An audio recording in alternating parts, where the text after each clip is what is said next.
நான் விஜயை என் தம்பியாக கருதுகின்றேன். அவர் என்னை திது அப்படின்னு அழைப்பார்.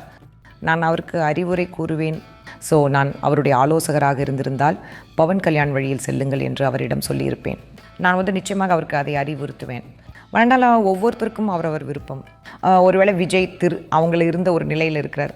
ரஜினிகாந்த் 91, 92 இருந்தார். அதனால் அவர் மீதான எதிர்பார்ப்புகள் மிகவும் மிகவும் அதிகமாக உள்ளன. கமல் சார் மிகவும் அனுபவம் வாய்ந்த நடிகர், மேலும் அனுபவம் வாய்ந்த அரசியல்வாதி என்றும் நான் சொல்வேன். இன்றைக்கி அவர் பாராளுமன்றத்தில் பேசும்போது அது தலைப்புச் செய்தியாகிறது. அதனால் விஜய் இன்னும் நீண்ட தூரம் செல்ல வேண்டியுள்ளது. கனிமொழியை தமிழ்நாட்டின் ஒன்றிய அமைச்சர்களில் ஒருவராக பெண்களை முன்னின்று வழிநடத்தி அவரை முன்வைத்து பாரா சட்டசபையில் ஒரு பட்ஜெட்டை முன்வைத்து அல்லது அதை சொல்லி அல்லது பெண்களின் உரிமைக்காக குரல் கொடுத்து இங்கு மிகவும் சக்தி வாய்ந்த அமைச்சர்களில் ஒருவராக இருப்பதை பார்க்க நான் மிகவும் விரும்புகிறேன். இத்தனை ஆண்டுகளாக நீங்கள் அதை பார்க்கவில்லை. உங்களை சொந்த சகோதரியை நீங்கள் ஏன் முன்னிலைப்படுத்தக்கூடாது? அவர் திறமையானவர். 2026 தமிழ்நாடு சட்டமன்ற எலெக்ஷன் என்பது 2 மல்டி ஸ்டாரர்கள் மற்றும் ஒரு ஹீரோவை பற்றியதாக தெரிகிறது. மேலும் என்னுடன் சினிமா மற்றும் அரசியல் ஆகிய இரு உலகங்களிலும் சமமான பாணியுடனும் வெற்றியுடனும் பயணித்த ஒருவர் இருக்கிறார். குஷ்பு சுந்தர் டீகோடருக்கு வரவேற்கிறோம். அந்த மாதிரியான ஒரு ஹீரோ உண்மையில் உங்கள் மல்டி ஸ்டாரில் இணைவார் என்று நம்புகிறீர்களா? இல்லை, பட்சம் அது அவரை பொறுத்தது என்று நினைக்கிறேன். அவர் அதை எப்படி அணுக விரும்புகிறார் என்பதை பொறுத்தது. எங்கள் என்டிஏ கூட்டணியில் நாங்களுடைய மகிழ்ச்சியாக இருக்கிறோம். எங்களுக்காக அதிமுக ஒரு முக்கிய பங்கை வகிக்கிறது. நாங்கள் அவங்களை எதிர்நோக்கி காத்திருக்கிறோம். ஏபிஎஸ் தமிழ்நாட்டின் முதலமைச்சராக வருதை பாருங்கள். தமிழ்நாட்டின் ஒட்டுமொத்த சூழல் என்னவென்றால் திமுக வெளியேற வேண்டும் என்று எல்லோரும் விரும்புகிறார்கள். அவங்க சொல்கிறாங்க ஒரு ஊழல் போதும். கடந்த 5 ஆண்டுகளில் எந்த வேலையும் செய்யப்படலை. அதனால் நாங்கள் நம்புகிறோம். மேலும் நாங்கள் கடுமையாக உழைக்கிறோம். மேலும் இது திமுகவின் முடிவு, ஊழலின் முடிவு, வாரிசு அரசியலின் முடிவாக இருக்கப் போகிறது என்பதில் நாங்கள் மிகவும் உறுதியாக இருக்கிறோம். ஆகவே 2019, 2021, 2024 பெரிதாக எதுவும் மாறவில்லை. அப்படியானால் நீங்கள் பெரும்பாலும் ஆட்சி எதிர்ப்பு அலையை நம்பி இருக்கிறீர்களா? அந்த பெருசாக எதுவும் மாறல. அதாவது தமிழ்நாட்டில் என்டிஏ கூட்டணியில் உங்கள் அமைப்பு உண்மையில் அவ்வளோவா மாறல. நாங்கள் முன்னோக்கி சென்றிருக்கிறோம். ஒன்றும் இல்லை. தமிழ்நாட்டில் தாமரை மலராது என்று அவர்கள் சொன்ன பொழுது எங்களுக்கு பதவியில் உள்ள 4 சட்டமன்ற உறுப்பினர்கள் இருக்கிறார்கள். இப்போது நாங்கள் இரட்டை இலக்கத்திற்கும் அதிகமாக எதிர்பார்க்கிறோம். நாங்கள் பெறப்போகும் இடங்களின் எண்ணிக்கையை பார்க்கிறோம். மேலும் எங்களுக்கு வழங்கப்படும் ஒவ்வொரு கான்ஸ்டிட்யூன்சியையும் நாங்கள் இந்த எலெக்ஷனின் ஒரே யோசனை மற்றும் ஒரே அடிப்படை ஆதாரம் ஊழலுக்கு ஒரு முற்றுப்புள்ளி வைப்பது தான்.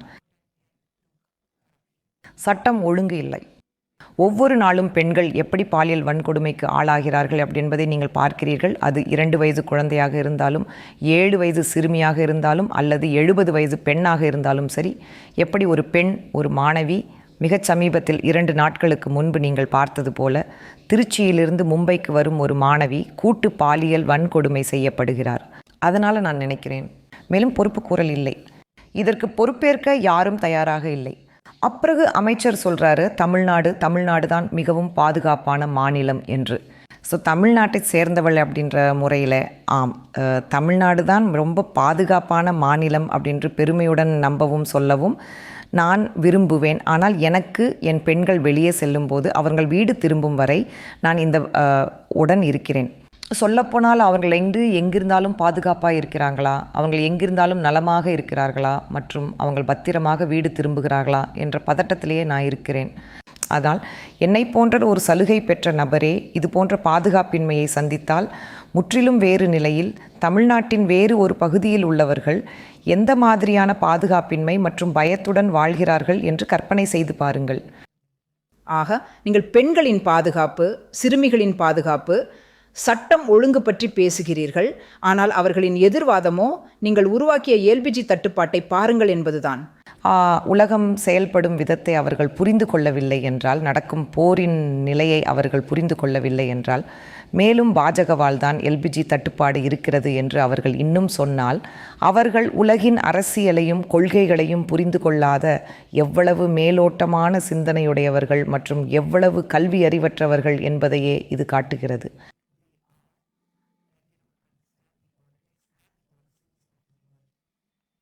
இந்த முறை தமிழ்நாடு பெண்கள் மற்றும் இளைஞர்கள் ஓட்டை விஜய்க்கு பெருமளவில் வாக்களிக்க கூடியவர்களாக பேசுகிறது. முதலமைச்சரிடம் இருக்கிறது பெண்களுக்கான ஒரு திட்டம், பணம் கொடுப்பது. ஸோ அவங்கள தங்கள் அணிக்குள் கொண்டு வர NDA என்ன செய்ய முயற்சிக்கிறது? ரிட்டர்னிங் டெபாசிட் காமிக்க பற்றி பேசுனீங்க.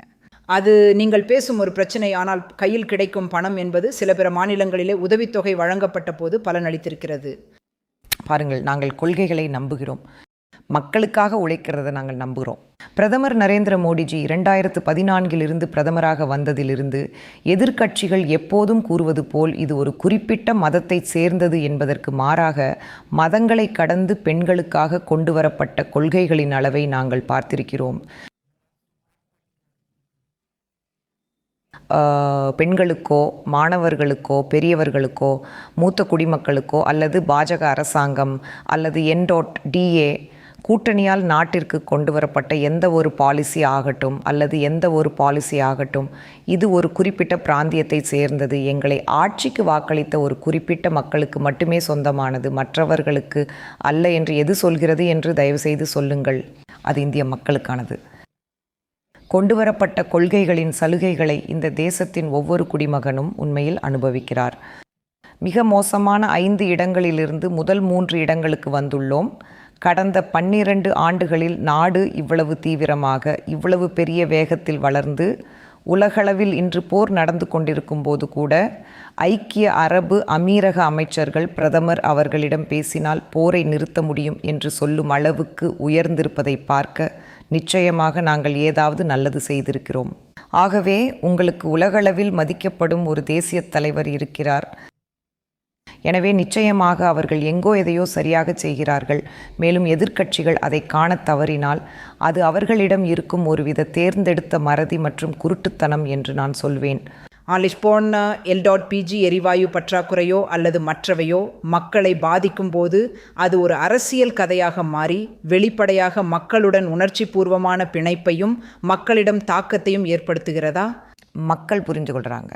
அவங்கள் அதை திணிக்க முயற்சித்து வருகிறார்கள். நான் சில காங்கிரஸ் ஆட்கள் LPG எரிவாயுவை எடுத்து தங்கள் தலையில் வைத்து கொண்டு நடமாடுவதை பார்க்கிறேன்.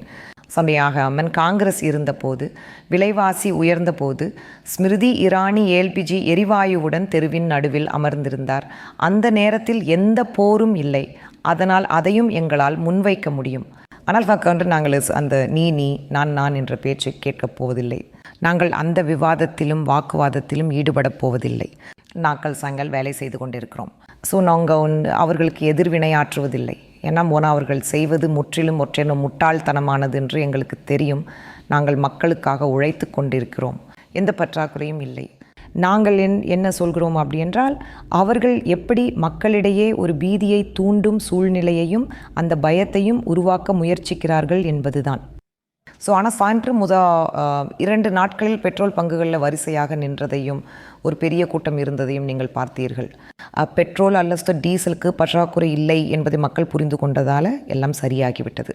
திமுக இதை திட்டமிட்டது என்று நினைக்கிறீங்களா? திமுக தூண்டி விடுகிறது, தொடர்ந்து தூண்டி விடுகிறது. ஏனென்றால் அவர்களுக்கு இப்போது இது வாழ்வா சாவா என்ற நிலை. அவர்கள் வின் என்றால் அவர்களுக்கு பிரச்சனை இல்லை. ஒருவேளை அவங்கள் இந்த எலெக்ஷனை லூஸ் என்னான் அதுதான் திமுகவின் முடிவு. அது அவங்களுக்கு நல்லாவே தெரியும். அடுத்த 5 ஆண்டுகளில் திமுக TTK இருக்கும் என்று கூட நான் நினைக்கவில்லை. ஆகவே அவர்களுக்கு இது ஒரு வாழ்வா சாவா நிலைமை. அதனால் அவர்கள் சாத்தியமான எல்லா ஆட்டத்தையும் ஆடுவார்கள். அவர்கள் ஒருவித அனுதாபத்தை பெறுவதற்காக சாத்தியமான ஒவ்வொரு போலி கதையையும் உருவாக்க முயற்சிப்பார்கள். ஆனால் தமிழக மக்கள் அதை புரிந்து கொள்ளும் அளவுக்கு புத்திசாலிகள். மேலும் இது பலிக்காது என்பதை புரிந்து கொள்ளும் படித்த மக்கள் இங்கு நிறைய பேர் உள்ளனர். விஜயையும் அவரது தவகையும் நீங்கள் எப்படி மதிப்பிடுகிறீர்கள்? இந்த தேர்தல்களில் அவர் என்ன தாக்கத்தை ஏற்படுத்த போறாரு? ஆகவே நாம் பொறுத்திருந்து தான் பார்க்க வேண்டும். கூட்டம் உங்களுக்கு வாக்குகளை வின் பெற்று தராது அப்படின்றது நான் மிக தெளிவாக சொல்கிறேன். அவங்க உங்களை எலெக்ஷனை வின் செய்ய வைக்கப் போவதில்லை அல்லது உங்களுக்காக வாக்குகளை திரட்டப் போவதில்லை. ஆம், அவர் ஒரு திருப்புமுனையை ஏற்படுத்துபவராக இருக்க முடியும் என்று நாங்கள் பார்க்கிறோம். ஆனால் மீண்டும் மக்கள் ஓட் மற்றும் உங்களுக்கு முடிவுகள் கிடைக்கும் வரை உங்களுக்கு தெரியாது.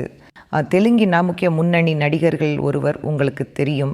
அவர் தனது பாட்டியத்தை தொடங்கிய போது நாங்கள் ஒரு பெரிய கூட்டத்தை கண்டோம், அவர்கள் அவ்வளவுதான் என்றார்கள். இது காங்கிரசின் முடிவு.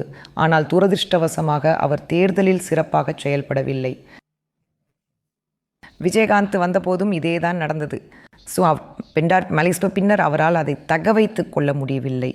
சாகேட்டோ மீண்டும் என்று தமிழகத்தைச் சேர்ந்த வேறு சில நடிகர்களே அரசியலுக்குள் நுழைந்த போது அவர்களால் அதை தக்க வைத்து கொள்ள முடியவில்லை. அதனால் நான் நினைக்கிறேன், ஆகவே நாம் இதை சிரஞ்சீவி டெம்ப்ளேட் மற்றும் பவன் கல்யாண் டெம்ப்ளேட் என்று கால் வேண்டுமா? மேலும் நீங்கள் பவன் கல்யாண் டெம்ப்ளேட்டை பரிந்துரைக்கிறீர்களா? என் நெட்வொர்க்ஸ் கேட்டாலும் நான் விஜயை என் தம்பியாக தான் பார்க்குறேன். அவர் என்னை திதி என்று அழைப்பார். நான் அவருக்கு அறிவுரை சொல்லுவேன். நான் அவருடைய ஆலோசகராக இருந்திருந்தால் அவரிடம் பவன் கல்யாண் வழியில் செல்லுங்கள் என்று சொல்லியிருப்பேன். நான் நிச்சயமாக அவருக்கு அதை அறிவுறுத்துவேன். அது அவரவர் விருப்பம்.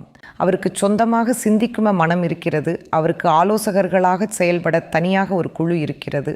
அதனால் அவருக்கான முடிவை எடுப்பதற்கு அவர்தான் சிறந்த நபர். எனவே அவர் முடிவு செய்யட்டும், பார்ப்போம். நாங்கள் தேர்தல்களை அறிவிக்கும் வரை இன்னும் ஒரு வாரம் இருக்கிறது. அதனால் இந்த ஒரு வாரத்தில் எதுவும் நடக்கலாம். எனவே நல்லதே நடக்கும் என்று நம்புவோம். ஆக நீங்கள் குறிப்பிட்டது போல தேசிய ஜனநாயக கூட்டணியின் முதலமைச்சர் கேண்டிடேட் இபிஎஸ் தான். அது ரொம்ப சிக்கலாயிருது இல்லையா?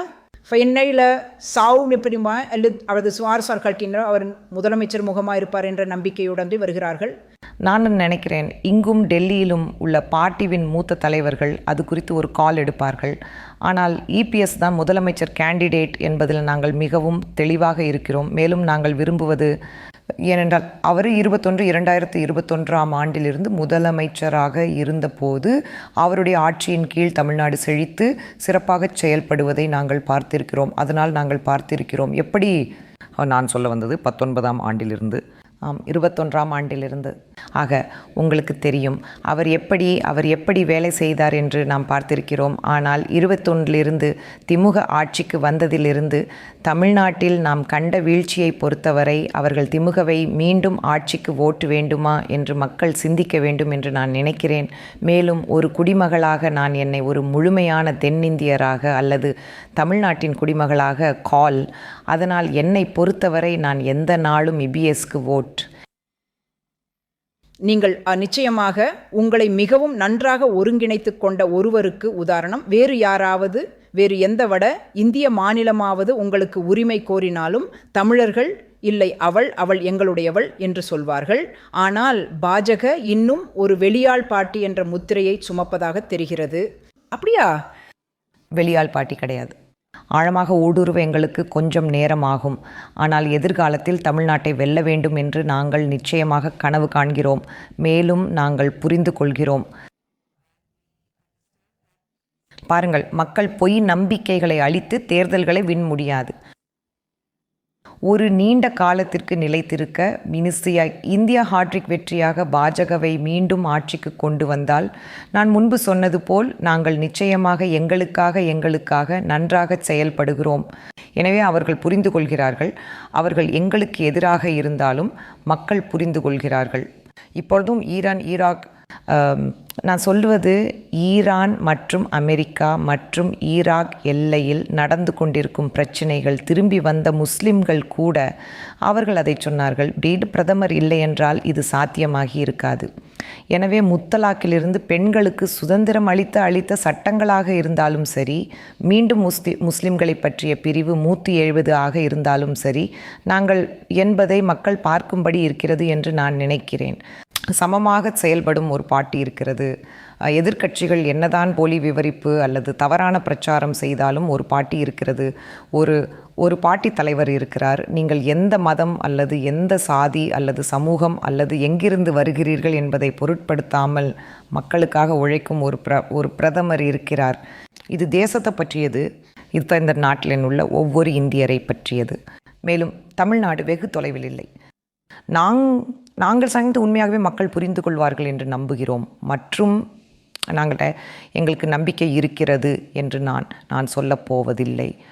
N.TA மக்களுக்கும் தமிழ்நாட்டு மக்களுக்கும் எவ்வளவு உழைத்துள்ளது என்பதையும் N.TA கூட்டணி தான் முன்னேற்றத்திற்கான வழி என்பதை அவர்கள் எப்படி புரிந்து கொள்கிறார்கள் என்பதையும் இந்த எலெக்ஷன் நிரூபிக்கப் போகிறது என்பதில் நாங்கள் மிகவும் உறுதியாக இருக்கிறோம்.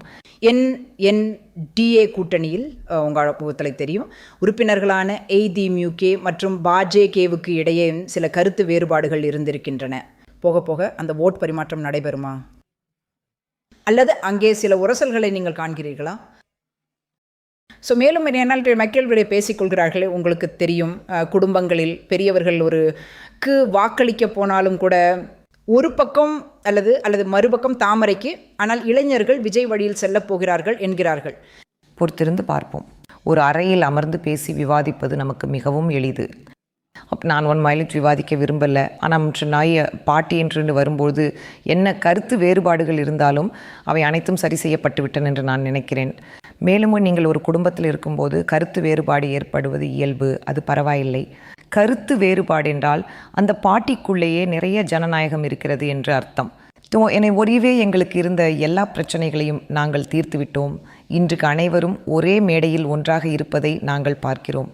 அதனால் நான் நினைக்கிறேன், இணைந்து பணியாற்றி NDA வின் வேண்டும் என்று நாங்கள் விரும்புகிறோம்.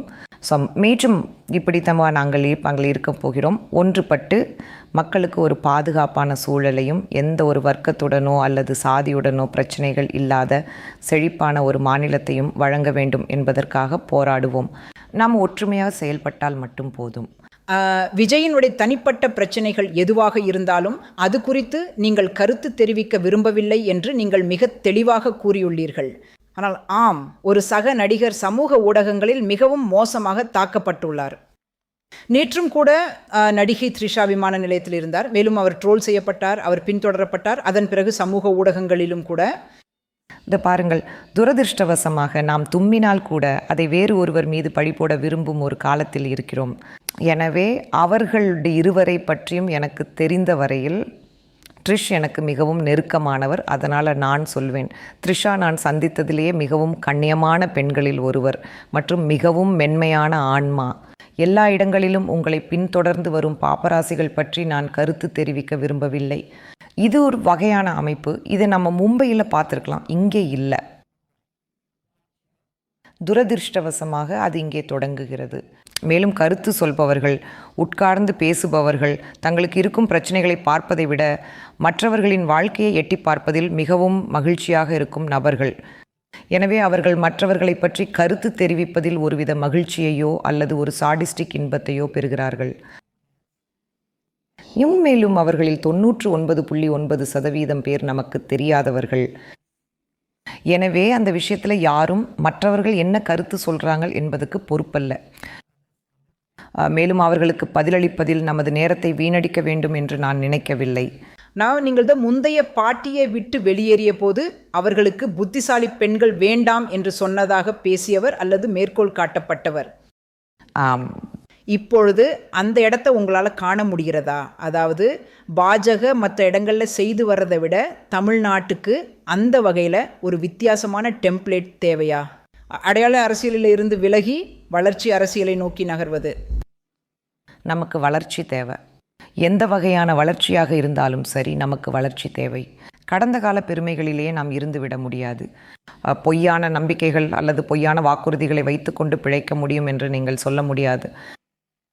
புத்திசாலி பொண்ணா? ஆம், தொடர்ச்சியாக 9 ஆண்டுகளாக நிர்மலா சீதாராமன் பாராளுமன்றத்தில் பட்ஜெட்டை தாக்கல் செய்வதை நாம் பார்த்திருக்கிறோம். ஆக இதைவிட வேறு என்னன்னா நாம் கேட்க முடியும்?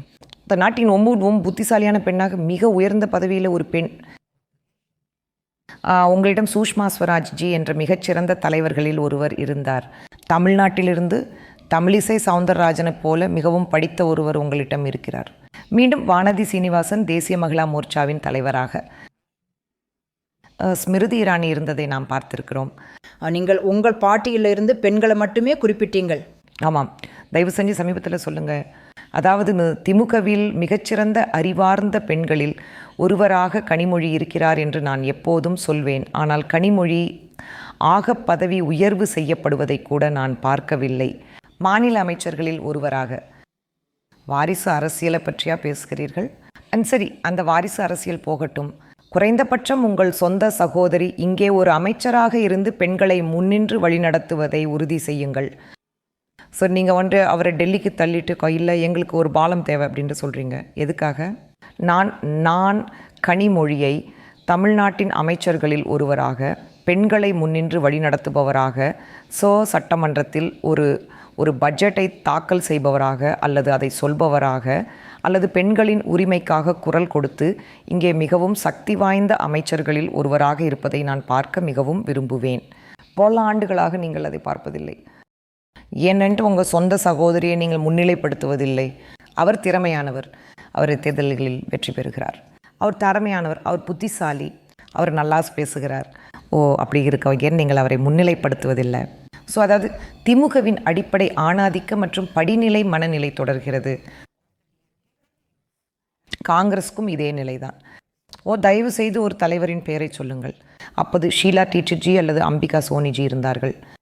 சமீபத்தில் பாராளுமன்றத்தில் பேசக்கூடிய யாரையாவது தயவு செய்து சொல்லுங்கள். நீங்கள் பிரியங்கா காந்தியை தவிர மீண்டும் இது ஒரு வாரிசு அரசியல். பாராளுமன்றத்தில் எந்த பெண் எம்.பியாக்களாவது பேசுவதை நீங்கள் பார்க்கிறீங்களா? இல்லை, அவங்க பேசுகிறதில்ல. யார் பேச போகிறார்கள், யார் பார்க்கப்படுவார்கள், யார் கேட்கப்படுவார்கள் என்கிறது ஒரு எழுதப்பட்ட விதி.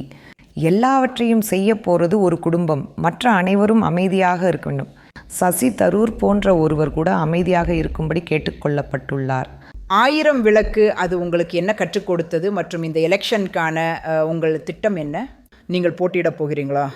நான் போட்டியிடுவேன் என்று நினைக்கலை. ஆனால் நான் அதை பாட்டியிடம் விட்டு விடுகிறேன். இப்போ பட்டியலர்களோடு யார், எந்தெந்த தொகுதிகள் எங்களுக்கு கிடைக்கப் போகின்றன, எத்தனை இடங்கள் எங்களுக்கு கிடைக்கப் போகின்றன என்பதை நாங்கள் இன்னும் முடிவு செய்யவில்லை. நாங்கள் இன்னும் பேச்சுவார்த்தையில் இருக்கிறோம். அதனால் எல்லாம் பாட்டியை பொறுத்தது. நான் சொன்னது போல் அது முகங்கள் அல்ல.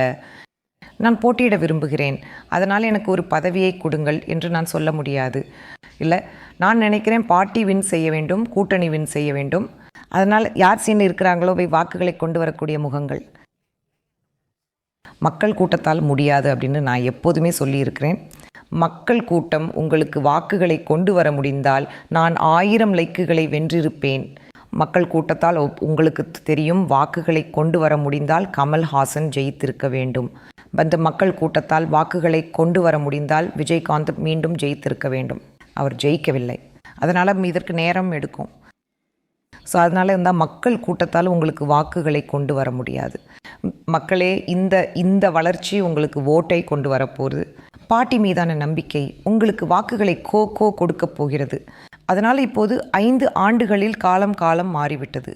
அதனால் நான் உறுதியாக நம்புகிறேன், பார்ட்டி நீங்கள் போட்டியிட வேண்டும் என்று சொன்னால் நான் போட்டியிடுவேன். ஆனால் நான் அதை சொல்லவில்லை. அல்லது இல்லை நான் கண்டிப்பாக போட்டியிட வேண்டும், அதனால் நான் ஒரு கான்ஸ்டிச்சுவன்சியை அடையாளம் கண்டு அங்கிருந்து வேலை செய்ய போகிறேன் என்றும் நான் சொல்லவில்லை. இல்லை, நான் அமைதியாக இருந்து வருகிறேன். மேலும் பார்ட்டி எப்போதெல்லாம் என்னை கேட்கிறார்களோ அப்போதெல்லாம் அவர்களுக்காக நான் வேலை செய்து வருகிறேன். அதனால் அடுத்த எலெக்ஷன் இப்போது இல்லை என்றால் ஒருவேளை பாராளுமன்ற எலெக்ஷனாக இருக்கலாம். அதனால் நான் இப்பொழுதிருந்தே வேலை செய்ய ஆரம்பித்து விடுவேன் என்பது போன்ற எண்ணங்கள் எனக்கு இல்லை. நான் ஆரம்பித்து விதைகளை விதைத்து ஒரு கான்ஸ்டிச்சுவன்சியில் வேலை செய்ய போகிறேன். இல்லை, நான் பார்ட்டிக்காக வேலை செய்கிறேன், எனக்காக அல்ல. நான் ஒரு தனிப்பட்ட வளர்ச்சியை நாடல்ல. விளம்பரம், தலைப்புச் செய்திகள், அட்டைப்படக்கதைகள், நேர்காணல்கள், நான் அதையெல்லாம் அரசியலுக்கு வருவதற்கு முன்பே செய்து பார்த்துவிட்டேன். அதனால் பார்ட்டியை முடிவு செய்யும் வரை நான் காத்திருப்பேன் என்று நினைக்கிறேன். மேலும் யார் எங்கிருந்து போட்டியிட வேண்டும் என்பதை முடிவு செய்ய அவர்களே சிறந்தவர்கள், மூத்த தலைவர்களே சிறந்தவர்கள் என்று நான் நினைக்கிறேன். நான் இத்துடன் முடிக்கவிருந்தேன். ரால்ஃபான, நீங்கள் கமல்ஹாசனை குறிப்பிட்டதாலே நான் உங்களிடம் இது கேட்டாக வேண்டும். நீங்கள் கமல்ஹாசன் மற்றும் விஜய் 2 பேரையும் பார்த்துருக்கிறீங்க. அவர்களும் அரசியலில் மிகவும் கடினமாக முயற்சி செய்தார்கள். தலைவர்களாக இருவருக்கும் இடையிலான பாணியில் என்ன வித்தியாசத்தை நீங்கள் பார்க்குறீங்க? நடிகர்களாக அல்ல, ஆனால் தலைவர்களாக. துல்லியமாக நீங்கள் அவர்களை நடிகர்களாக பார்ப்பது போலவே தான் ஒருவேளை விஜய் அவங்க இருக்கிறோட ஒரு நிலையில் இருக்கிறார். ரஜினிகாந்த் 91, 92 இருந்தார். அதனால் அவர் மீது எதிர்பார்ப்புகள் மிக மிக அதிகமாக இருக்குது. கமல் சார் ஒரு மிக மிக அனுபவமிக்க நடிகர், மேலும் நான் சொல்வேன் ஒரு அனுபவமிக்க அரசியல்வாதியும் கூட. ஆகவே நாம் விஜய கமல் சாருடன் கம்பேர் பண்ணுறது கூட சரியாக இருக்கும் என்று நான் நினைக்கலை. கமல் சார் மிகவும் சீனியர். இன்றைக்கி அவர் பாராளுமன்றத்தில் பேசும்போது அது தலைப்புச் செய்தியாகிறது. ஆகவே விஜய் ஒன்றும் நீண்ட தூரம் செல்ல வேண்டி இருக்கிறது. நாம் இருவரையும் கம்பேர் செய்வது ரொம்ப தவறாக இருக்கும். நான் நினைக்கிறேன் சீனியர்கள் இருக்கிறார்கள், ஜூனியர்கள் இன்னும் அவர்களை எட்டி பிடிக்க வேண்டும். அதனால் அவங்க பற்றி சரியையும் தவறையும் கற்றுக்கொள்ளட்டும். நான் அடையிறும் தவறுகள் சொல்கிறோம். ஸோ அதனால் இப்போ நான் நினைக்கிறேன், கமல் சாரை பார்த்தோ அல்லது வேறு எந்த மூத்த அரசியல்வாதியை பார்த்தோ விஜய் செய்ய வேண்டியவை மற்றும் செய்யக்கூடாதவைகளை கற்றுக்கொள்ள இதுவே சரியான நேரம். அல்லது நீங்கள் கற்றுக்கொண்டதை மறக்கவும் பிறகு புதிதாக ஒன்றை கற்றுக்கொள்ளவும். வெற்றி பெற வேண்டுமென்றால் நீங்கள் புதிதாக ஒன்றை கற்றுக்கொள்வதற்கு முன்பு ஏற்கனவே கற்றுக்கொண்ட சிலவற்றை மறக்க வேண்டும் என்று அவர்கள் எப்போதும் சொல்வார்கள். ஆகவே விஜய் தான் ஏதாவது தவறு செய்வதாக நினைத்தால் தயவு செய்து நீங்கள் ஏற்கனவே கற்றுக்கொண்டதை மறந்துவிட்டு புதிதாக ஒன்றை கற்றுக்கொள்ளுங்கள். அதனால் நான் கமல் சாரையும் விஜயையும் கம்பேர் செய்ய மாட்டேன். மற்றும் எல்லாரும் உலகத்திற்கே தெரியும் நான் கமல் சாரோட தீவிர ரசிகர்களில் ஒருவர். அதனால் நான் கமல் சாரை யாருடனும் கம்பேர் விரும்ப மாட்டேன். அதாவது என் இதயம் கமல் சாருக்காகத்தான் இருக்குது, துடிக்குது. அதனால் அது எப்போதுமே அப்படித்தான் இருக்கும். சமீபத்தில் ஒரு நாள் டிவிகே ரஜினிக்கு துணிச்சல் இல்லாததால் அல்லது அவர் மீது அழுத்தம் இருந்ததால தான் அரசியலுக்கு வர முடியலன்னு சொன்னார். அதுக்கு உங்கள் எதிர்வினை என்ன? கரூர் வழக்கில் சிபிஐ விசாரணைக்கு விஜய் அழைக்கப்படுவதால் அவர் மீதும் இதே போன்ற அழுத்தம் செலுத்தப்படுவதாக சிலர் கூறுகிறார்கள். அதாவது விஜய் மீது ஒரு அழுத்தம் ஏற்றப்படுகிறது, ரஜினி அதை எதிர்கொள்ளவில்லை, அதனால் விலக முடிவு செய்தார். அது முற்றிலும் தவறு என்று நான் நினைக்கிறேன். ஸோ இது நீங்கள் உங்கள் சொந்த வாதத்தை ஆதரிக்க விரும்பும்போது இந்த வகையான கதையாக்கங்களுக்கு பலியாகிறீர்கள். ரஜினி சார் அரசியலுக்கு வர முடியாததுக்கு காரணம் அவருக்கு உடல்நிலை சரியில்லாதது தான். மேலும் அரசியலுக்கு வர எவ்வளவு நேரமும் சக்தியும் தேவைப்படும் என்பது அவருக்கு தெரியும். ஒருவேளை அவருடைய உடல் அப்போதைய நிலையில் அந்த அழுத்தத்தை ஏற்றுக்கொள்ளும் நிலையில் இருந்திருக்காது. எனவே ரஜினி சார் எடுத்த முடிவு மற்றும் அது ஒரு அழுத்தம் என்று சொல்வது. இப்போ க்ரூர் சிபிஐயை பொறுத்த வரைக்கும் க்ரூர் சம்பவம் நடந்த உடனேயே சிபிஐ விசாரணை கேட்டது விஜய் தானே. என்றால் அரசாங்கம், மாநில அரசாங்கம் எஸ்ஐடி வந்து சொன்னது. பிறகு அவர் சிபிஐ விசாரணை நடத்தப்பட வேண்டும் என்று சொன்னார். எனவே சிபிஐ விசாரணை நடக்கிறது. நாங்கள் தான் சிபிஐ விசாரணையை கொண்டு வந்தோம் என்று இப்போது பாஜக ஏன் சொல்கிறது? இல்லை, சிபிஐ ஒரு சுதந்திரமான அமைப்பு, அது அதன் வேலையை செய்யும். குற்றப்புலனாய்வு பணியகம் ஒரு சுதந்திரமான அமைப்பு. எனவே அது தானாகவே செயல்படுகிறது. உச்ச நீதிமன்றம் தானாகவே செயல்படுகிறது. அவை அடுத்து மீது சுதந்திரமானவை, அவரோட பாஜகவை சார்ந்து இல்லை. அப்படி இருந்திருந்தால் உச்ச நீதிமன்றம் எங்களை கடுமையாக தாக்கும் நேரங்களில் நாங்கள் அவதூறுகளை எதிர்கொண்டிருக்க மாட்டோம். எனவே நாட்டின் சட்டங்கள் ஒன்றுதான் என்பதை நாங்கள் ஏற்றுக்கொள்கிறோம். நீங்கள் எந்த பார்ட்டியை சேர்ந்தவராக இருந்தாலும் சரி, நீங்கள் அதிக டாக்ஸ் செலுத்தும் குடிமகனாக இருந்தாலும் சரி, அல்லது நீங்கள் முற்றிலும் வரி செலுத்தாதவராக இருந்தாலும் சரி, விதிகள் ஒன்றுதான். எனவே பாஜக ஆட்சியில் இருக்கிறதால் அவர்கள் விட்டு கொடுக்க போவதில்லை. ஒருவேளை இப்படி பேசுபவர்களும் இந்த மாதிரியான வாதத்துடன் வருபவர்களும் காங்கிரஸ் ஆட்சியில் அனைத்தையும் தங்கள் கட்டுப்பாட்டில் வைத்திருக்க விரும்பியதை பார்த்திருப்பார்கள். எனவே சட்டங்கள் அவர்களுக்கு கீழ் இருந்தன. ஒருவேளை காவல்துறை அவர்களுக்கு வேலை செய்தது. எல்லாமே விதிகள் நான் சொல்வதை நீ செய் என்பது போல இருந்தன. காங்கிரஸ் ஆட்சியில் இருந்தபோது அது ஒரு பொம்மலாட்ட காட்சி போலவே இருந்தது. ஆனால் இப்போ பாஜகவை பொறுத்தவரை நிலைமை அப்படி இல்லை. முடிவெடுக்கும் சுதந்திரத்தை நாங்கள் உங்களுக்கு கொடுக்கிறோம். நாங்கள் சொன்ன தவறாக இருந்தால் நாங்கள் தவறு என்று எங்கள்கிட்ட சொல்லுங்கள். நாங்கள் தவறு செய்யும்போது திருத்திக் கொள்ள விரும்புகிறோம். ஸோ மேலும் இப்படித்தான் பாஜக செயல்படுவதை நாங்கள் பார்த்திருக்கிறோம். உச்ச நீதிமன்றம் சில கொள்கைகளுடன் உச்ச நீதிமன்றம் மாற்றங்களை கொண்டு வரச் சொல்லி எங்களை கேட்கும்போது நாங்கள் தவறு செய்கிறோம் என்று எங்களிடம் அவர்கள் சொல்லும்போது நாங்கள் அதை பரிசீலித்து ஒரு தீர்வை காண்போம் என்று சொல்கிறோம். நாங்கள் கற்றுக்கொள்ள தயாராக இருக்கிறோம். நாங்கள் ஆர்வமாக கற்றுக்கொள்பவர்கள். சரி, நாங்கள் 3 முறை எலெக்ஷனை வென்றுவிட்டோம், இது ஒரு ஹாட்ரிக், அதனால் எங்களுக்கு எல்லாம் தெரியும் என்று சொல்கிறதில்லை. இல்லை. ஸோ நாங்கள் தப்புகள் செய்கிறோம், மேலும்பது கற்றுக்கொள்ளவும் தயாராக இருக்கிறோம். நாங்கள் ஆர்வமாக கற்றுக்கொள்பவர்கள், மேலும் நாங்கள் அதை தொடர்ந்து செய்வோம். அரசியலிலும் திரைப்படங்களிலும் இருந்த ஒருவர் என்ற முறையில் ஜனநாயகன் மற்றும் சிபிஎஃப்சி பற்றி ஒரு கடைசி விஷயம். நிறுவனங்கள் மாறுபடுவதை பற்றி, வித்தியாசமாக இருக்கிறத பற்றி நீங்கள் பேசுகிறீங்க. ஆனால் மீண்டும் மீண்டும் ஒரு முறை குற்றம் சாட்டப்படுகிறது. மக்கள் அப்படி தான் இருக்கிறாங்க. அதனால தான் நான் இன்றைக்கி சொன்னேன், எங்காவது ஒரு குழந்தை தும்மினால் கூட அவர்கள் பாஜக தான் காரணம் என்று சொல்வார்கள். ஏனென்றால் காற்று சுத்தமாக இல்லை. ஏனென்றால் பாஜக, உங்களுக்கு தெரியும், காற்றில் பொல்யூஷனை செலுத்தி இருக்கிறது. ஏன்னா உங்களால் மாற முடியாது. ஏனால் நீங்கள் வின் செய்யாத போதும், நீங்கள் தோல்வி அடைகிறீர்கள் என்று உங்களுக்கு தெரியும் போதும் நீங்கள் மற்றவர்கள் மீது பழி போட விரும்புகிறீர்கள். நீங்கள் உங்களோட தோல்விகளுக்கு பழி சொல்ல விரும்புகிறீர்கள். உங்களோட தோல்விகளை மற்றவர்கள் மீது சுமத்த விரும்புகிறீர்கள். மேலும் இப்படித்தான் எதிர்க்கட்சிகள் செயல்படுவதை நான் பார்க்கிறேன். அதாவது அவர்களுடைய ஒவ்வொரு தோல்விக்கும் பாஜக தான் காரணம் என்று சொல்கிறார்கள். பால்டைன், அதாவது நான் இந்த வாய்ப்பை பயன்படுத்தி அவங்களுக்கு நன்றி சொல்ல விரும்புகிறேன். ராகுல் காந்தி எங்களை சுறுசுறுப்பாக வைத்திருப்பதற்காகவும் எங்களுக்கு பொழுதுபோக்கு அளிப்பதற்காகவும் மேலும் மிகவும் மறைமுகமாக பாஜகவின் மிக பிரகாசமான செய்தி தொடர்பாளராக செயல்படுவதற்காகவும் உங்களுக்கு தெரியும். மிக்க நன்றி. ரொம்ப நன்றி. எப்போதும் போல உங்களோட பேசியதில் மகிழ்ச்சி. வாழ்த்துக்கள். நீங்கள் போட்டியிடுவீர்கள் என்று நாங்கள் நம்புகிறோம். நிச்சயமாக நீங்கள் பாஜகவிற்கு மட்டுமல்ல, என்டிஏவிற்கே ஒரு பிரகாசமான நட்சத்திரமாக இருப்பீர்கள். ரொம்ப நன்றி. நன்றி. ஓகே அக்ஷர்ஸ், அதுதான் குஷ்பு சுந்தர். அவனது எப்போதுமே இருக்கிறது போல தனது சிறந்த வெளிப்படைத்தன்மையுடன் மேலும் பார்த்ததற்கு மிக்க நன்றி.